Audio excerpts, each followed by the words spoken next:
Hello students, welcome to even classes. Maths का डर खत्म करने की जर्नी में आज है हमारा डे 3। डे 1 और डे 2 में हम already addition, subtraction and BODMAS से कैलकुलेशन और बोर्ड मास से भी इजी ट्रिक से कैलकुलेशन हम करना सीख चुके हैं। और आप लोगों को भी लगा होगा कि हाँ, ये इतनी बड़ी कैलकुलेशंस अब हम कर पा रहे हैं, तो डेफिनेटली हम ये 20 दिन के चैलेंज में मैथ का डर खत्म कर पाएंगे। आपको थोड़ा बहुत तो अपने ऊपर कॉन्फिडेंस भी आया ही होगा। तो आज है डे 3 और आज हम स्टार्ट करने वाले हैं एलसीएम एंड एचसीएफ। और एलसीएम एचसीएफ स्टार्ट करने के रीजन बहुत सारे हैं, जो कि आपको इस टॉपिक के बाद पता चलेगा। जब हम फ्रैक्शंस का एडिशन एंड सब्ट्रैक्शन सीखेंगे तो वहां पर एलसीएम हमको चाहिए होता है।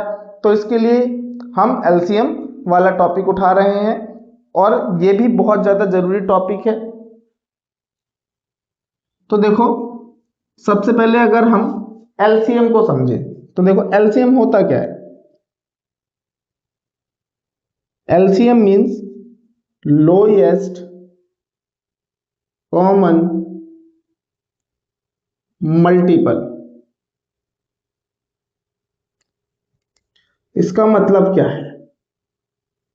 देखो, इसका मतलब बिल्कुल सिंपली टर्म्स में अगर मैं बताऊं तो अगर कोई से भी दो या दो से ज्यादा नंबर हैं, उनके अब हर एक नंबर का अपना एक एक मल्टीपल होता है।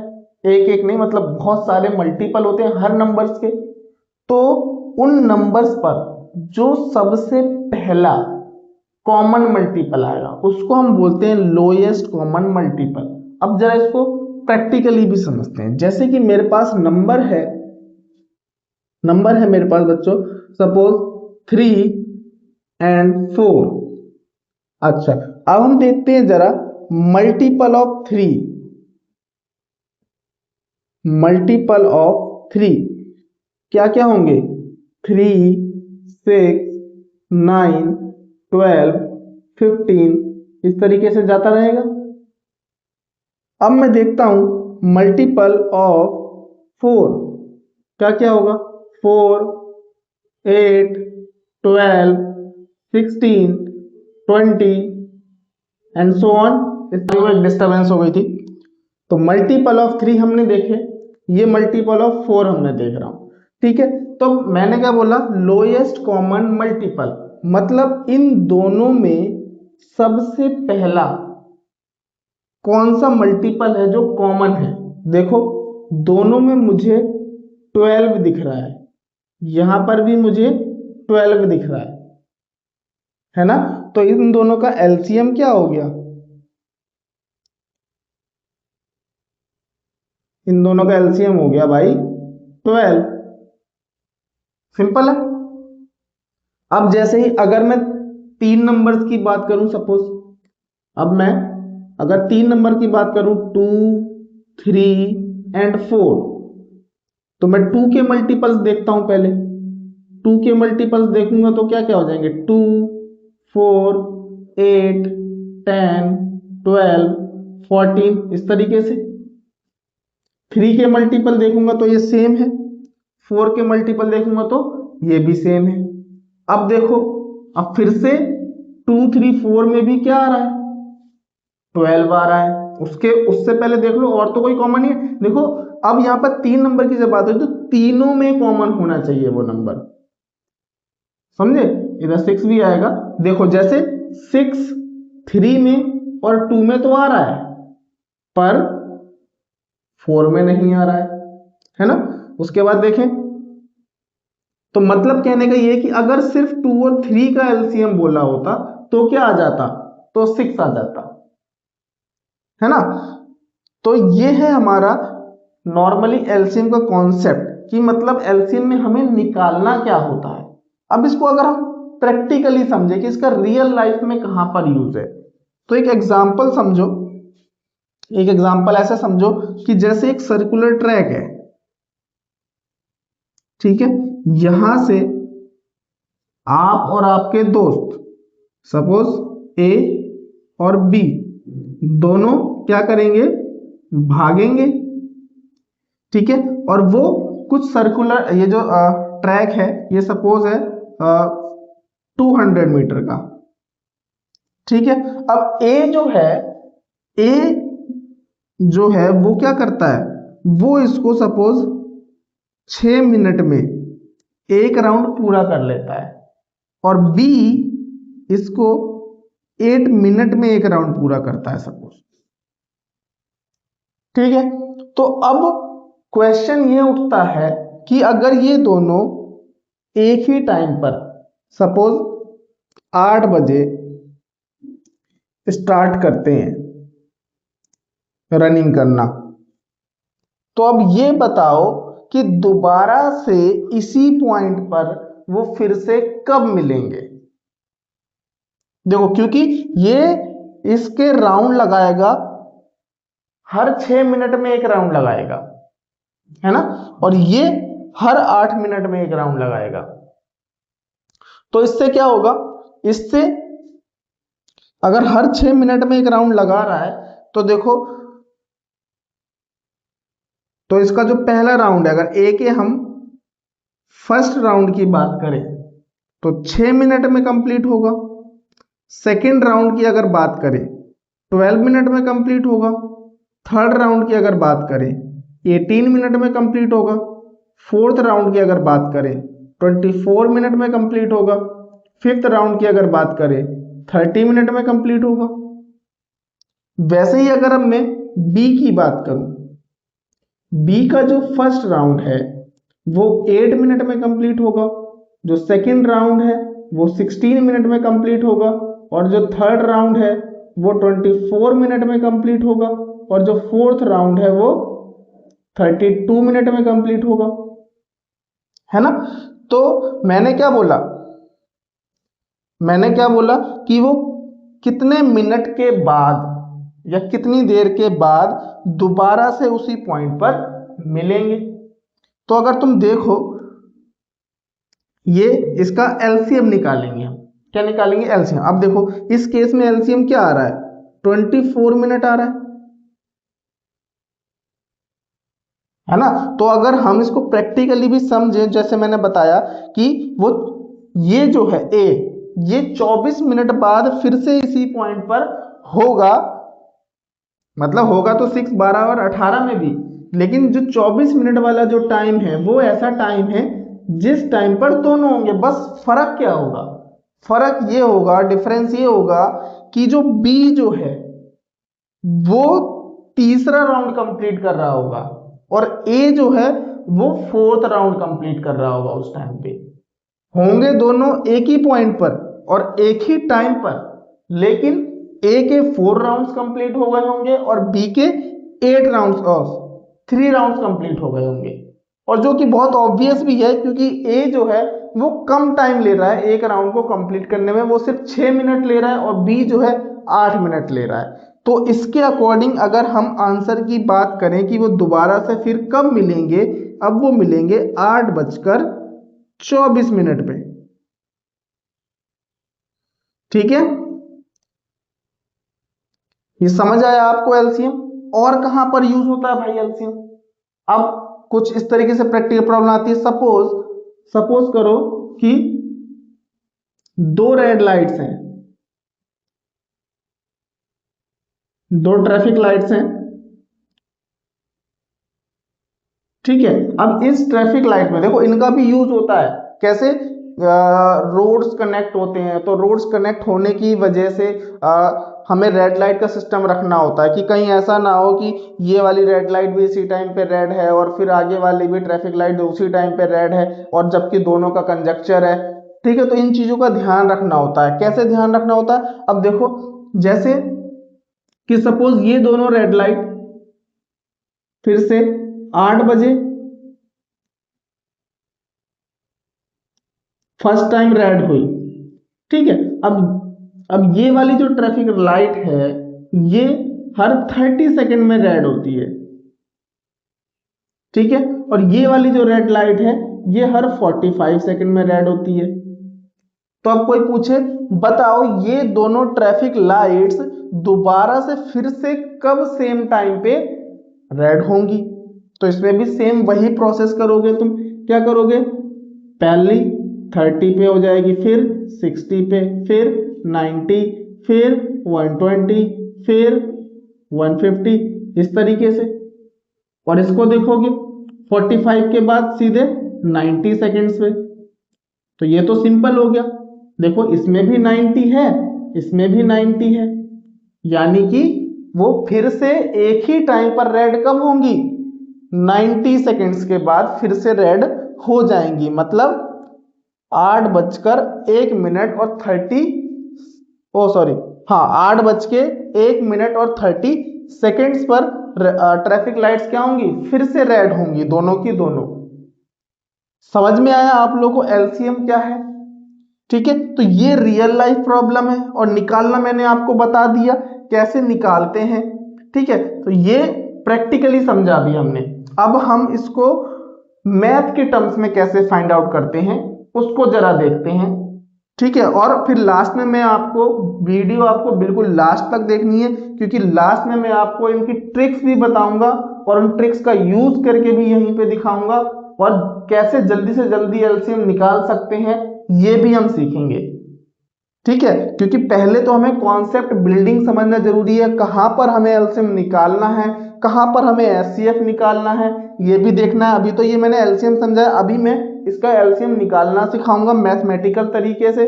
ठीक है, टेक्निकली यही होता है। ठीक है, बाकी कुछ तरीके होते हैं वो निकालूंगा, फिर उसके बाद हम एचसीएफ सीखेंगे, फिर एचसीएफ सीखने के बाद ट्रिक सीखेंगे कैसे हम एलसीएम और एचसीएफ जो है वो जल्दी से जल्दी निकाल सकते हैं। तो ये हमने एलसीएम समझा कि एलसीएम प्रैक्टिकल लाइफ में होता क्या है, या दो नंबर्स का एलसीएम निकालने का मतलब क्या होता है। अब जरा हम ऐसे ही एक इंट्रोडक्शन एचसीएफ का समझते हैं, उसके बाद हम एलसीएम और एचसीएफ को निकालना सीखेंगे। तो देखो एचसीएफ क्या होता है बच्चों, एचसीएफ का मतलब होता है हाईएस्ट कॉमन फैक्टर। तो अब जैसे ही आपने ये देखा, हो सकता है कि आपको ये भी ना पता हो कि मल्टीपल क्या होता है और फैक्टर क्या होता है। तो मल्टीपल तो मैंने आप लोगों को बता दिया, 4 का मल्टीपल मतलब 4 के टेबल में आने वाले सारे नंबर। और क्योंकि अब इसका मतलब ये नहीं है कि टेबल तो हमने 10 तक पढ़े थे तो बस 10 तक ही मल्टीपल होते हैं, नहीं, 4 से अगर कोई भी नंबर डिवाइड हो रहा है तो वो क्या है, उसका मल्टीपल है।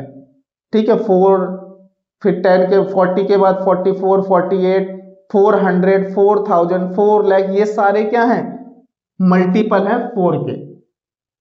अब फैक्टर का मतलब जरा समझते हैं हम क्या होता है। तो फैक्टर का मतलब होता है बच्चों कि जिस भी नंबर के फैक्टर की हम बात कर रहे हैं वो पर्टिकुलर नंबर किस किस के टेबल में आता है। जैसे कि नंबर मैंने लिया 12, तो अब आप लोग बताओ 12 किस किस के टेबल में आता है, 1 के टेबल में आता है, 2 के टेबल में आता है।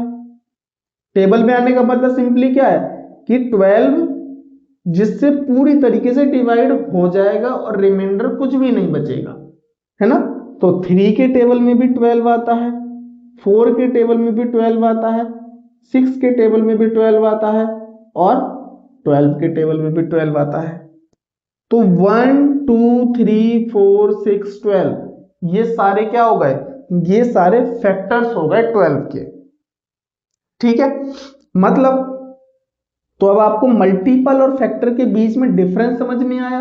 अब अगर आपसे कोई पूछता बताओ 12 के मल्टीपल्स, तो आप क्या बोलेंगे, 12, 24, 36, मतलब 12 का टेबल बोलना है एक तरीके से, मल्टीपल मतलब। ठीक है, लेकिन जब कोई बोलता है आपसे फैक्टर, तब आपको क्या देखना है, तब आपको ये देखना है कि वो पर्टिकुलर नंबर किस किस के टेबल पर आता है। ठीक है, तो ये हो गया फैक्टर। तो अब आपको ये समझ में आ गया। अब आगे अगर हमें, हाँ, एचसीएफ को हमें समझना है, एचसीएफ को समझना है तो जैसे मैं कोई भी नंबर लेता हूं, सपोज एक है 12 और एक है 15।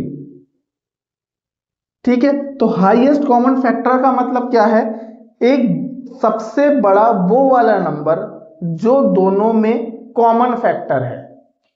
मतलब सबसे बड़ा वो वाला नंबर जिसके टेबल में ये दोनों नंबर्स क्या हैं, आते हैं। नहीं आया समझ तो कोई बात नहीं, प्रैक्टिकली समझते हैं सीधे। 12 के फैक्टर्स देख लिए आपने। अब अगर मैं फैक्टर्स ऑफ 15 की बात करूं, 15 के अगर फैक्टर्स की बात करूं तो बताओ किस किस के टेबल में आता है बच्चों। 1 के टेबल में आता है, 3 के टेबल में आता है, 5 के टेबल में आता है और 15 के टेबल में आता है। अब आप अगर स्टार्टिंग से देखना शुरू करें तो देखो, दोनों 1 के टेबल में आते हैं, फिर दोनों 3 के टेबल में भी आते हैं, उसके आगे किसी और के टेबल में दोनों नहीं आते। तो इसमें से सबसे बड़ा कौन है, 3। तो इसका HCF क्या हो जाएगा बच्चों, 15। 12 एंड 15 का HCF कितना हो जाएगा, 3 हो जाएगा। ठीक है, चलो और समझते हैं। ये 2 के अलावा कुछ और एग्जांपल से समझते हैं। जैसे कि मेरे पास अब नेक्स्ट एग्जांपल है, सपोज 4, 9 एंड 12। तो 4 के फैक्टर्स क्या क्या होंगे बताओ जरा, 1 2 4। 9 के फैक्टर्स क्या क्या होंगे, 1 3 9।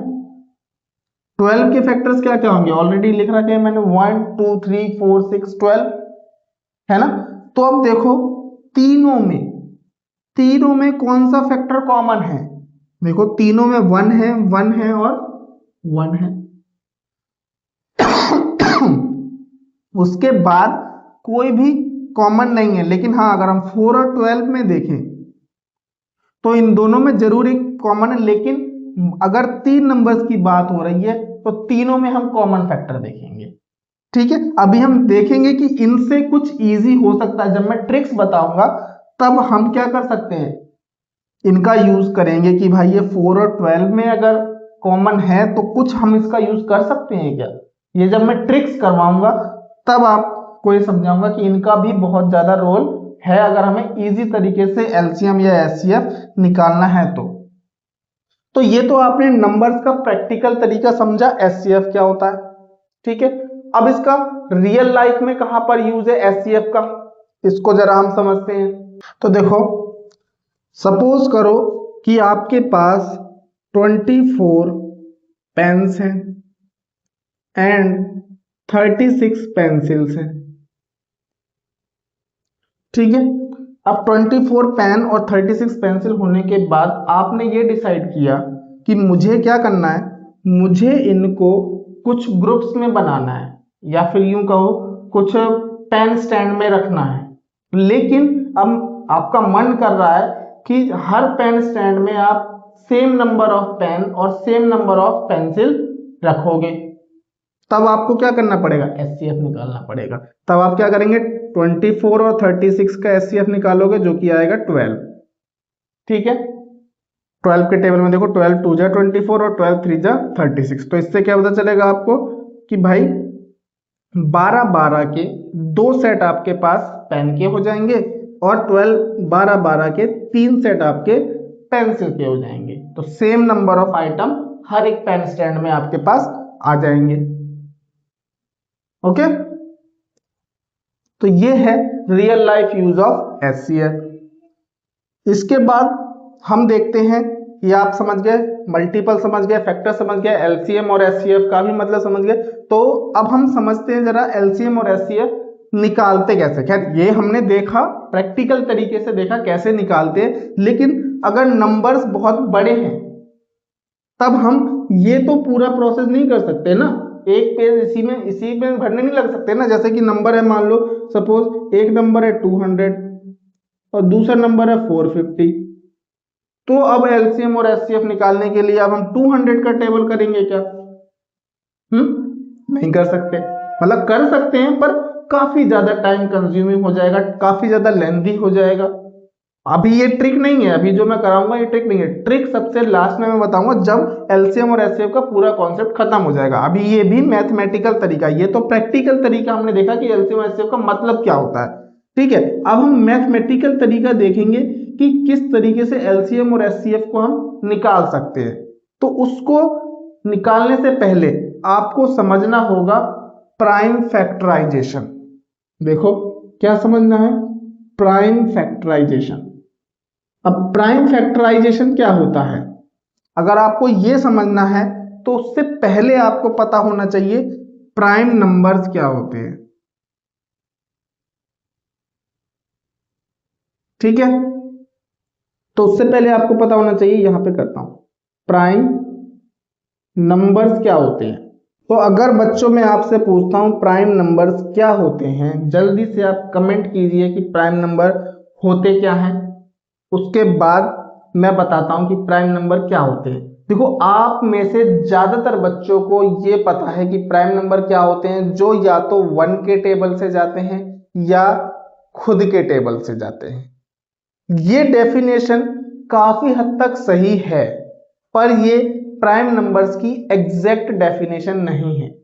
क्यों नहीं है, अगर मैं 1 की बात करूं आपके सामने, अगर मैं एक नंबर की बात करूं तो एक नंबर क्या है, एक 1 के टेबल में भी जाता है और खुद के टेबल में भी जाता है, तो 1 प्राइम नंबर क्यों नहीं है। तो 1 इसलिए प्राइम नंबर नहीं है क्योंकि आपको जो डेफिनेशन पता है ना कि वो या तो 1 के टेबल में जाएगा या तो खुद के टेबल में जाएगा, वो गलत है। ठीक है, तो वो सही डेफिनेशन क्या है प्राइम नंबर्स की, तो प्राइम नंबर्स की सही डेफिनेशन ये है कि ऐसा नंबर, एक ऐसा नंबर जिसके सिर्फ दो ही फैक्टर्स हो। क्या हो, जिसके सिर्फ दो ही फैक्टर्स हो, ओनली 2 फैक्टर्स, ये होती है आपकी प्राइम नंबर्स की डेफिनेशन। ठीक है, तो जब सिर्फ दो ही फैक्टर होते हैं तो वो प्राइम नंबर होता है। जैसे कि अगर हम 2 की बात करें, 2 2 के कितने फैक्टर्स हैं, एक 1 और एक 2। 3 के कितने फैक्टर्स हैं, एक 1 और एक 3। तो सिर्फ इसी डेफिनेशन की वजह से 1 जो है प्राइम नंबर्स की कैटेगरी में नहीं आता है। ठीक है, क्योंकि 1 का सिर्फ एक ही फैक्टर है और वो है सिर्फ 1। ओके, आई होप कि आपको ये समझ में आया होगा कि प्राइम नंबर्स क्या होते हैं। अब जब प्राइम नंबर हमको समझ में आ गया है तो अब हम समझते हैं प्राइम फैक्टराइजेशन क्या होता है। तो चलो अब समझते हैं प्राइम फैक्टराइजेशन क्या होता है। तो प्राइम फैक्टराइजेशन हमेशा एक एक नंबर का होगा। सबसे पहले तो प्राइम फैक्टराइजेशन का मतलब होता है कि किसी भी नंबर को उसके प्राइम नंबर्स के फैक्टर से मल्टीप्लाई करके लिखना। जैसे कि अगर नंबर है 12, तो 12 को हम क्या लिख सकते हैं, 2 मल्टीप्लाई 2 मल्टीप्लाई 3, 2 2 जा 4, 4 3 जा 12। देखो 2 भी प्राइम नंबर, ये भी प्राइम नंबर और 3 भी प्राइम नंबर। मतलब किसी भी नंबर्स को सिर्फ प्राइम नंबर्स के मल्टीपल में लिखना क्या होता है, प्राइम फैक्टराइजेशन होता है। अब इसको करने का तरीका बहुत ही ज्यादा सिंपल है, या तो आप ऐसे लिख सकते हैं, वरना बिल्कुल बेसिक तरीका ये होता है कि जैसे 12 है, अब आप बिल्कुल स्टार्टिंग से शुरू करें। सबसे पहला प्राइम नंबर क्या होता है, 2 होता है। तो आपको देखना है क्या ये 2 के टेबल में डिवाइड होता है, जी हाँ होता है। तो 2 कितने टाइम्स पे, 6 टाइम्स पे। अब जो बचा है आपके पास 6, उसको आप देखेंगे फिर से स्टार्टिंग से शुरू करेंगे, तो फिर से पहला प्राइम नंबर क्या होता है, 2 होता है। तो क्या ये 2 के टेबल में जाता है, हाँ जाता है। कितने टाइम्स में जाता है, 3 टाइम्स में जाता है। अब 3 आ गया तो फिर से आप देखेंगे स्टार्टिंग से, क्या 3 2 के टेबल में जाता है, नहीं जाता है। तो 2 के बाद नेक्स्ट प्राइम नंबर क्या है, 3 है। तो 3 1 जा, ठीक है। तो इसलिए 2 मल्टीप्लाई 2 मल्टीप्लाई 3, ये क्या हो गया, ये प्राइम फैक्टराइजेशन हो गया 12 का। अब सपोज मैंने आपको नंबर दिया 40, 40 का प्राइम फैक्टराइजेशन करो जरा, क्या करेंगे, स्टार्टिंग 2 से करते हैं, जाता है 2 के टेबल में 20, फिर से 2 से करते हैं 10, फिर से 2 से करते हैं 5, और 5 किसके टेबल में जाएगा, 2 में नहीं जाएगा, फिर 3 में भी नहीं जाएगा, तो किसके में जाएगा, 5 के में जाएगा। ठीक है, तो 40 किसके इक्वल हो गया, 2 मल्टीप्लाई 2 मल्टीप्लाई 2 मल्टीप्लाई 5, तो ये प्राइम फैक्टराइजेशन हो गया 40 का। अब मैं आपको कुछ क्वेश्चन दे रहा हूं, इनके प्राइम फैक्टराइजेशन आप करिएगा, जैसे 36,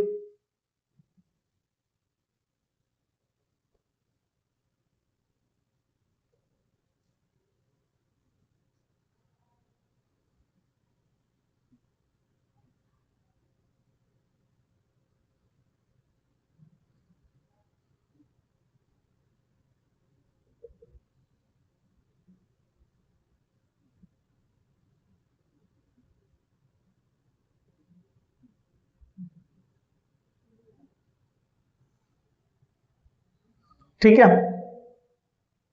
तो ये आप क्या कीजिए, इन क्वेश्चंस को अभी के अभी कीजिए, वीडियो को पॉज करके, उसके बाद हम आगे बढ़ते हैं। ठीक है, तो अब हमने प्राइम फैक्टराइजेशन निकालना भी सीख लिया, तो अब हम फाइनली अपने टॉपिक पर आ जाते हैं, एलसीएम और एचसीएफ निकालने के टॉपिक पे। तो देखो, तो एलसीएम और एचसीएफ को निकालने के लिए जितने भी कॉन्सेप्ट्स चाहिए होते हैं वो सारे कॉन्सेप्ट्स अब हमने सीख लिए। तो फाइनली अब हम आगे बढ़ जाते हैं, एलसीएम और एचसीएफ कैसे निकालते हैं। ठीक है, तो एक तो सबसे पुराना ट्रेडिशनल मेथड है, लेकिन वो सिर्फ एलसीएम निकालने के लिए है। जैसे मैंने अभी पीछे आपको एग्जांपल दिया था, 200 और 450 का अगर आपको एलसीएम निकालना है तो आपको क्या करना है, ट्रेडिशनल मेथड सीख रहे हैं पहले हम, इस तरीके से बनाना है। उसके बाद कोई भी एक नंबर बिल्कुल नीचे से शुरू करना है आपको, प्राइम नंबर। सबसे पहला प्राइम नंबर कौन सा होता है, 2 होता है, तो 2 से इनको क्या कर दीजिए, डिवाइड, 100 225। अब देखो 100 अभी भी 2 से डिवाइड हो रहा है, तो फिर से 2 से ही कीजिए, कितना, 50 225। 50 अभी भी 2 से हो रहा है, तो फिर से 2 से कीजिए, 25 और 225। अब देखो, अब ये 2 से नहीं हो रहे हैं, अब ये वाला लेकिन 3 से हो रहा है, 3 7 जा एंड 3 5 जा, तो 3 इसको सेम लिखेंगे क्योंकि ये डिवाइड नहीं हो रहा है 3 से। ठीक है, यहां पर हम सेम इसको लिख रहे थे 225 को, क्योंकि ये 2 से डिवाइड नहीं हो रहा था, तो ये सेम रहेगा यहां पर, ओ सॉरी, ये सेम रहेगा और ये 75 हो जाएगा। अब 75 किससे जाएगा, फिर से 3 से जाएगा 75, तो 25 फिर से सेम रहेगा, तो 3 2 जा एंड, ठीक है, ये हो गया। अब देखो 25 दोनों ही सेम है, तो दोनों ही 5 से जाएंगे, 5 5 जा एंड 5 5 जा, अगेन 5 1 जा एंड 1 जा। तो इनका एलसीएम की अगर हम बात करें तो ये जितने भी नंबर्स आए हैं इन सबको आप मल्टीप्लाई कर देंगे तो आपका एलसीएम आ जाएगा। मतलब 2 मल्टीप्लाई 2 मल्टीप्लाई 2, 3 मल्टीप्लाई 3, 5 मल्टीप्लाई 5, यानी 2 2 जा 4, 4 2 जा 8, 8 3 जा 24, 24 5 जा 120, 125 जा 600 एंड 603 जा 1800। तो 200 और 450 का एलसीएम कितना आ गया, 1800 आ गया। ठीक है, ये है हमारा ट्रेडिशनल मेथड, जो आप में से ज्यादातर बच्चों को ये वाला मेथड आता ही होगा। ठीक है, उसके बाद जो प्राइम फैक्टराइजेशन मैंने जिसके लिए आपको सिखाया वो वाले मेथड पे अब हम आगे बढ़ते हैं। तो उसके लिए आपको क्या करना होगा, पहले सिर्फ आपको 200 का प्राइम फैक्टराइजेशन करना होगा। देखो 2 से 100, 2 से 50, 2 से 25, 5 से 5 एंड 5 से 1। उसके बाद 450 का आपको सिर्फ प्राइम फैक्टराइजेशन करना पड़ेगा। 2 से 225, 3 से 75, 3 से 25, 5 से 1, ओ सॉरी 5 एंड 5 से 1। तो 200 के प्राइम फैक्टराइजेशन क्या क्या हो गए, 2 मल्टीप्लाई 2 मल्टीप्लाई 2 मल्टीप्लाई 5 मल्टीप्लाई 5, और 450 का 2 मल्टीप्लाई 3 मल्टीप्लाई 3 मल्टीप्लाई 5 मल्टीप्लाई 5। ठीक है, तो अब जब आपने प्राइम फैक्टराइजेशन लिख लिया है तो आप सबसे पहले निकालिए एचसीएफ। ठीक है, आप सबसे पहले एचसीएफ निकालिए। एचसीएफ क्या होगा, देखो एचसीएफ मतलब वो फैक्टर जो दोनों में है। तो आपको देखना है ये 2 दोनों में है, उसके बाद ये 5 दोनों में है और ये 5। देखो सीक्वेंस पे आपको ध्यान नहीं देना है, आगे और पीछे हो सकते हैं। अगर यहाँ पर एक और 2 होता तो ये भी हम कॉमन ले लेते हैं, या फिर अगर यहाँ पर 3 होता तो ये भी हम कॉमन ले लेते। हमें सिर्फ वो देखने हैं जो जितनी बार क्या है दोनों में है। 2 एक बार है, 5 एक बार है और 5 और एक बार है, यानी 5 2 बार है और 2 एक बार है जो कि दोनों में है। तो उसको हम सिंपली इस तरीके से लिख देंगे 2 × 5 × 5। तो कितना हो गया ये 50, यानी इनका एचसीएफ कितना आ गया 50 आ गया। उसके बाद एलसीएम अगर आपको निकालना है तो एलसीएम के लिए आपको क्या करना है, जो आपका एचसीएफ आया है उसको लिख दीजिए और फिर जितने भी बचे हुए नंबर्स थे यहां पर जो कवर नहीं हुए थे, इसको मैं अलग बॉक्स में बना देता हूं, उनको सारों को लिख दीजिए, सबको। मतलब 2 × 2 × 3 × 3। तो देखो 2 2 जा 4, 4 3 जा 12, 12 3 जा 36 एंड 36 5 जा कितना होगा 1800। तो एलसीएम कितना आ जाएगा 1800। देखो यहां पर भी एलसीएम कितना आया था 1800। तो ये हमारा ट्रेडिशनल मेथड से एलसीएम दिखा हमने और ये प्राइम फैक्टराइजेशन मेथड से देखा। मतलब अगर एचसीएफ और एलसीएम दोनों निकालने को बोला है तो आपको मैं रेकमेंड करूंगा कि आप इस वाले मेथड से करो, क्योंकि एचसीएफ निकालने के लिए यही एक मेथड है, ठीक है। और एलसीएम फिर हम इस तरीके से इजीली निकाल सकते हैं। लेकिन अगर सिर्फ एलसीएम निकालने को बोला है तो आप ये वाला मेथड यूज करिए, ज्यादा अच्छा है, ठीक है। तो ये है हमारा मैथमेटिकल मेथड एलसीएम और एचसीएफ को निकालने का। चलिए कुछ और नंबर्स का एलसीएम एचसीएफ निकाल के देखते हैं। जैसे मेरे पास नंबर है सपोज 125 एंड 625, इनका फाइंड आउट करते हैं। देखो 125,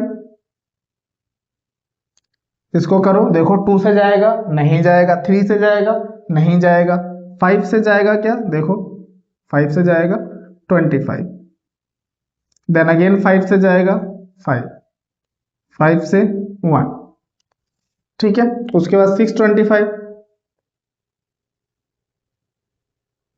देखो ये 2 से जाएगा क्या, नहीं, 3 से नहीं। अच्छा डिविजिबिलिटी तो आपको पता होगी ना, कौन सा टेबल कब किससे पता लगाने के लिए। वैसे तो आप नॉर्मली ऐसे भी चेक कर सकते हैं, कोई नहीं, उसको भी हम बेस में कवर करेंगे वैसे।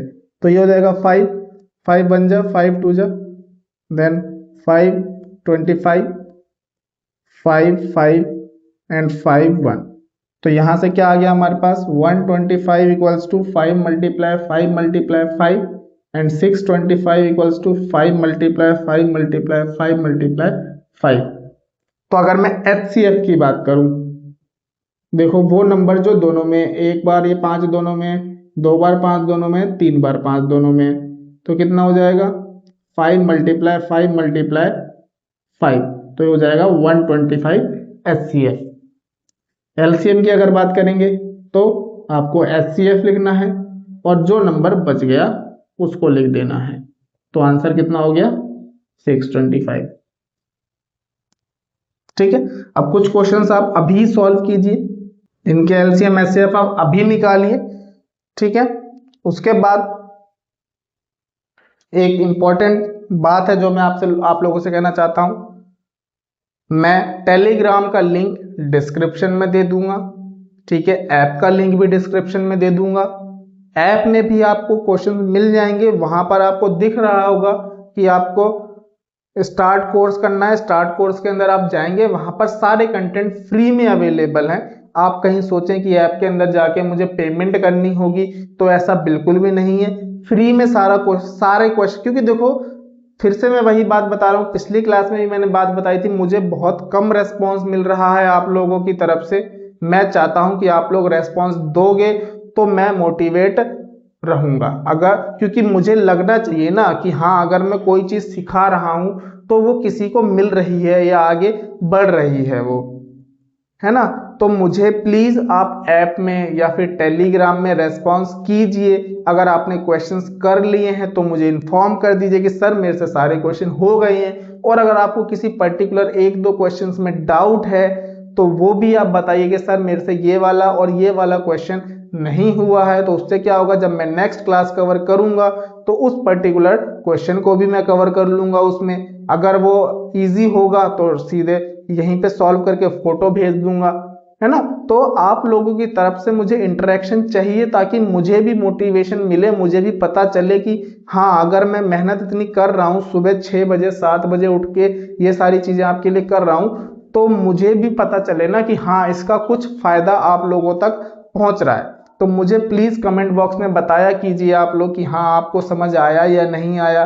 टेलीग्राम में एटलीस्ट मुझे जवाब दो कि सर हमने क्वेश्चन सारे कर लिए हैं, और क्वेश्चंस करना बहुत जरूरी है। अगर आप यहाँ पर आ गए हैं, ठीक है, और वाकई में आप ये निश्चय करके आए हैं कि हाँ, अब आपको मैथ का डर खत्म करना है, तो प्लीज सिर्फ ये 20 दिन आप मेरे पे ट्रस्ट करो, और जो मैं आपको बोल रहा हूं वो कीजिए। आप, आपका डर गारंटी से खत्म हो जाएगा।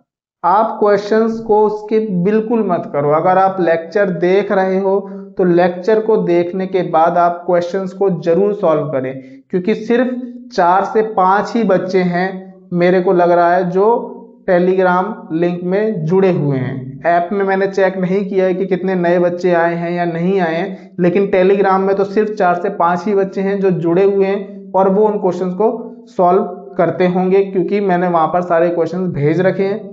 तो आप लोग ये समझिए, मैथ बिना प्रैक्टिस के बच्चों कुछ भी नहीं है। अगर आपने प्रैक्टिस नहीं करी तो आपको 2 से 3 दिन लगेंगे, ये सारी चीजें फिर से भूल जाओगे आप, क्योंकि मुझे चाहिए कि जब आप क्वेश्चंस को सॉल्व करें तो उस टाइम पर ये चीजें आपके दिमाग में अपने आप आनी चाहिए। अगर ये चीजें अपने आप आपको दिमाग में नहीं आती हैं तो मतलब फिर से आप अटकोगे, फिर से आपको मैथ में प्रॉब्लम आएगी ही आएगी।